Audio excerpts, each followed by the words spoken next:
හරි හැමෝම අයබෝන් කියලා පිළිගන්නවා. මම අද පටන් ගන්න ලෙසන් සීරීස් එක C ප්‍රෝග්‍රෑමින් සම්බන්ධයෙන්.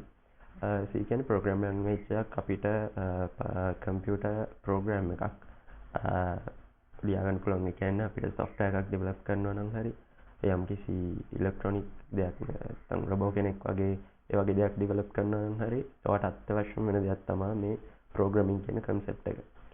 ප්‍රෝග්‍රමින් කිව්වහම මේකට යොදා ගන්න පුළුවන් ලැන්ග්වේජස් ගොඩක් තියෙනවා. උදාහරණ විදිහට ගත්තොත් C, C#, C++, F#, එතකොට Java වගේ.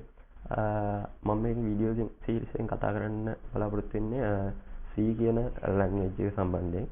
ඉස්සෙල්ලාම අපි මේ C කියන ලැන්ග්වේජ් එක ගත්තාම අපිට ඉස්සෙල්ලාම අවශ්‍ය වෙනවා මේ අපේ කෝඩ් එක එක්සිකියුට් කරන්න මොකක් හරි ප්ලැට්ෆෝම් එකක්. අපි ප්ලැට්ෆෝම් එකක් ඕන වෙනවා. ඉස්සෙල්ලාම අපි මේ ප්ලැට්ෆෝම් එකක් තෝරගන්න ඕනේ. ඔයාලට පුළුවන් Visual Studio වගේ ප්ලැට්ෆෝම් එකක් තෝරගන්න. නැත්නම් Codeblocks වගේ ප්ලැට්ෆෝම් එකක්. නැත්නම් ඒ වගේ තව ගොඩක් ඒවා තියෙනවා. අද මම මේකෙන් මේ වීඩියෝ සීරීස් එක කරන්න බලාපොරොත්තු වෙන්නේ මේ Codeblocks කියන platform එකෙන්.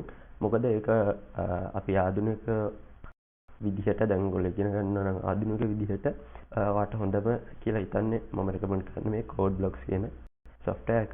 ඔයා කෙලින්ම Google එකට ගිහිල්ලා search කරන්න නැත්නම් URL එක type කරන්න codeblocks.org කියලා.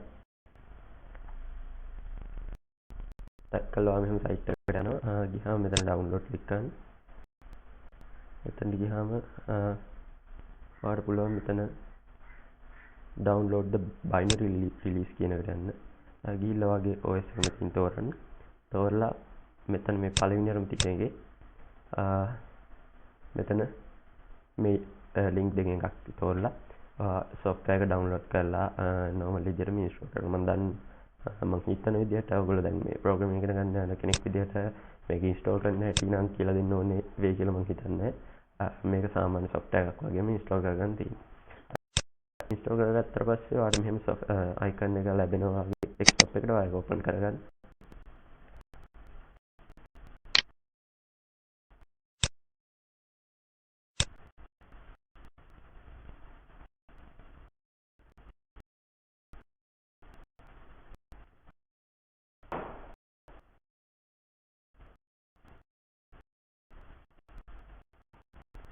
හරි open වුණාම මේ වගේ වින්ඩෝ තමයි ඔයාලා දකින්න පුළුවන් වෙන්නේ. මෙතන ඉස්සෙල්ලාම අලුතෙන් ප්‍රොජෙක්ට් එකක් ඕපන් කරන්න ඕන නිසා ඔයා create a new project යන්න. ගිහිල්ලා ඔයා මෙතනින් අපි මුලින්ම basic ඉගෙන ගන්නේ ඉස්සෙල්ලාම program කරන්න කොහොමද කියලා. ඒ නිසා අපි මේ console application නැත්නම් ඔයාට empty project එකක් විදිහට ගන්න පුළුවන්. මම ගන්නවා empty project විදිහට. අරගෙන ඉවරලා open කරලා ඔයාගේ project එකට නමක් දෙන්න පුළුවන්. මම නමක් දෙනවා.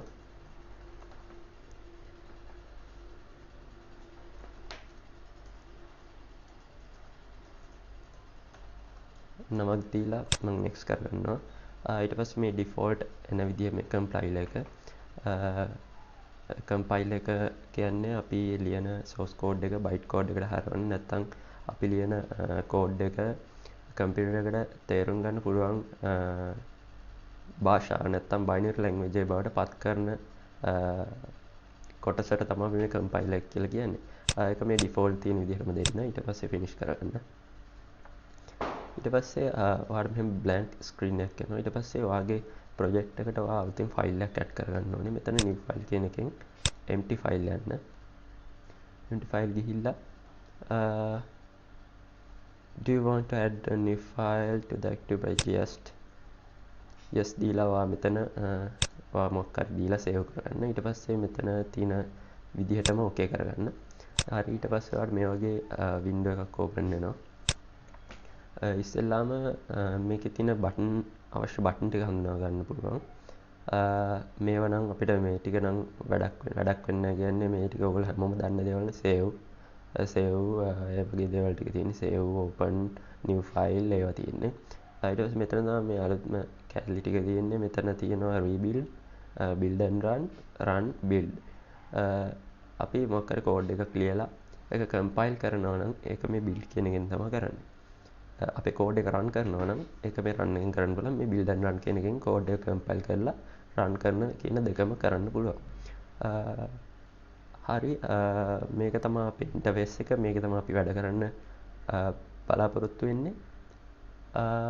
හරි මම මේ වීඩියෝ එකෙන් කතා කරන්න බලාපොරොත්තු වෙන්නේ ඒ ගැන තමයි මේ ටිකයි. ඊළඟ වීඩියෝ එකෙන් ඉඳන් අපි කොහොමද මේක වැඩ පටන් ගන්න කියලා දෙන්නම්. ඊළඟ වීඩියෝ එකේ හම්බෙමු. හැමෝටම සුබ දවසක්.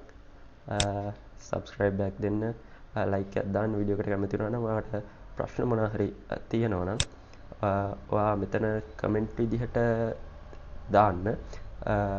එහෙම නැත්නම් ඔයාලට පුළුවන් madhushankar.scoops@gmail.com කියන මගේ personal email address එකට ඔයාලට එවන්න පුළුවන්. ඔයාගේ